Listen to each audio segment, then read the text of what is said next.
Do you know why Stannis Baratheon lost at Blackwater? It wasn't the wildfire, though that inferno consumed his fleet. It wasn't the swords of my men, or the walls of King's Landing. Stannis lost because he misunderstood the nature of power. He believed his claim and his strength alone would carry him to victory. But power is not won by conviction. It is secured through alliances, strategy, and foresight. Tyrion, underestimated by all, saw further than Stannis ever could. The wildfire beneath the bay was not just a weapon, it was a masterstroke of preparation.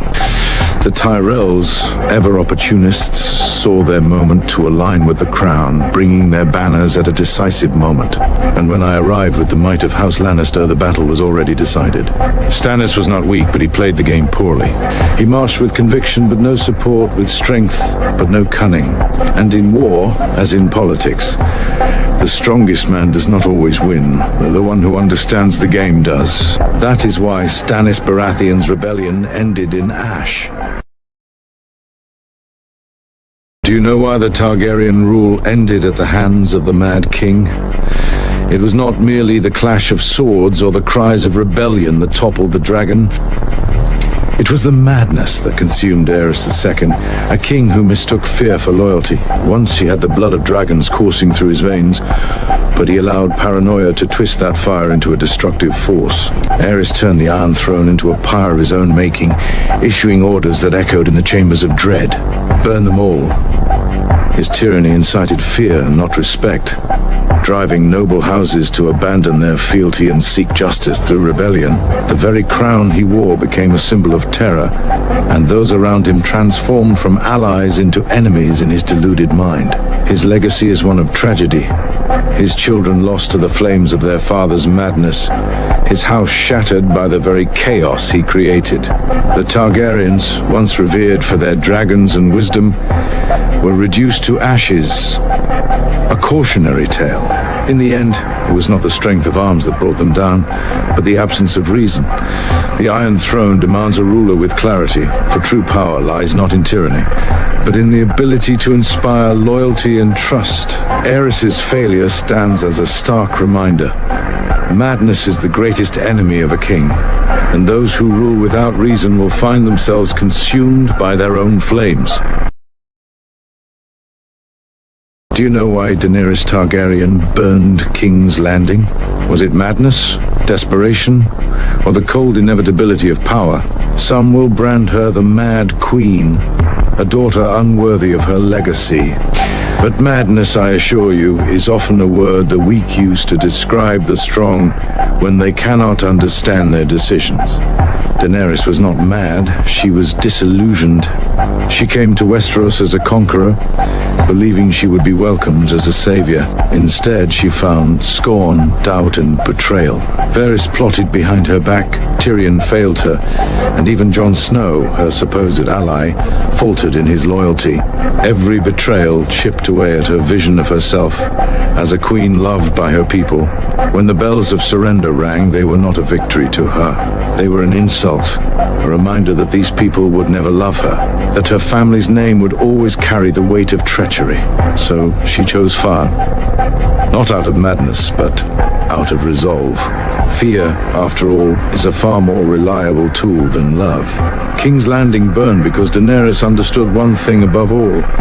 Mercy is a luxury for the secure, and she was anything but secure.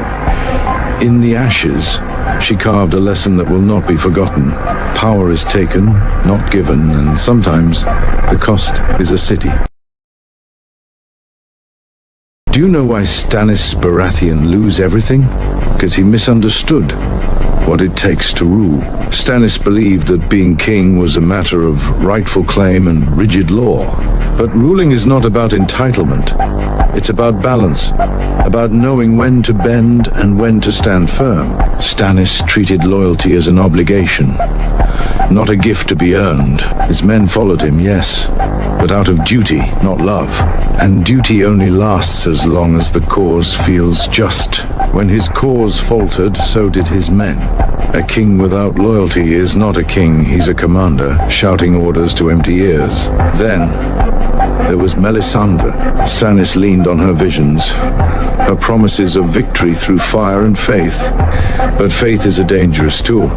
It can inspire, but it can also blind. When he sacrificed his daughter, it wasn't an act of strength, it was desperation. A king who burns his own blood for power burns away his people's respect. And what about strategy? The march on Winterfell was folly. He overestimated his strength, underestimated the North's resilience, and ignored the signs of his army's collapse. Hunger, cold, and despair did more damage to his men than any sword ever could. In the end, Stannis lost, not because he lacked the claim, the army, or the means. He lost because he misunderstood the weight of leadership. Ruling isn't about proving you're right.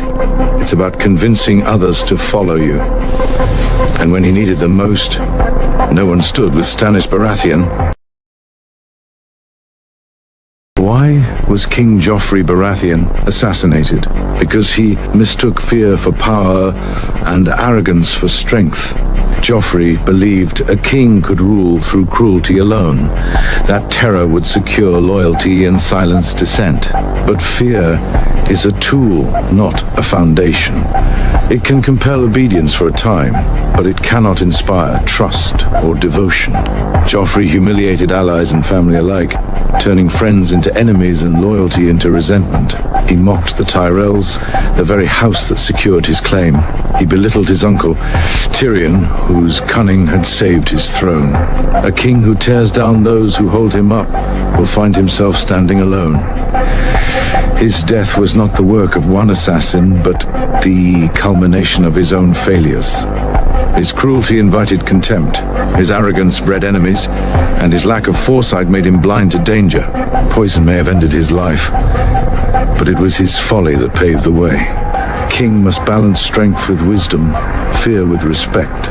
Joffrey lacked both, and so his reign was as brief as it was ignoble. A fool who wears a crown only hastens his fall, and the knives waiting in the shadows merely did what was inevitable.